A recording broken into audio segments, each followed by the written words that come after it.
Damas, mai 2007, Bachar al-Assad vote avec son épouse.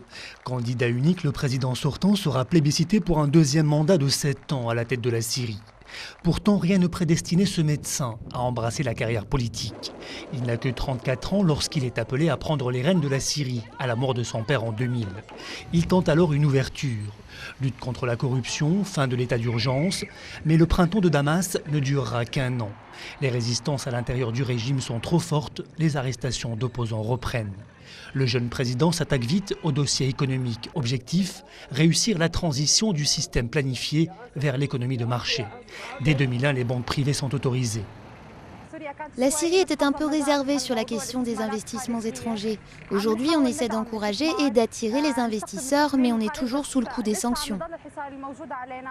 Les sanctions sont américaines. Elles datent de 2004. Washington et Israël accusent Damas de soutenir le terrorisme et dénoncent ses liens avec le Hezbollah, le Hamas et l'Iran.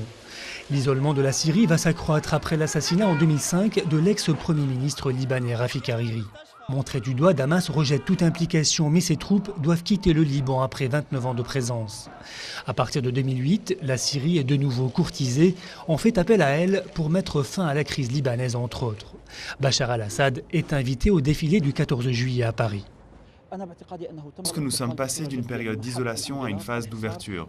Aujourd'hui, non seulement la situation de la Syrie s'est normalisée, mais son influence ne se limite plus au seul monde arabe. Elle est régionale et internationale. C'est ce qui s'est passé récemment. Difficile d'isoler la Syrie sans bloquer les dossiers libanais, irakiens et palestiniens. Les pays occidentaux jouent donc actuellement la carte de la réintégration de ce pays laïque que des analystes jugent attiré par une ouverture type capitalisme à la chinoise.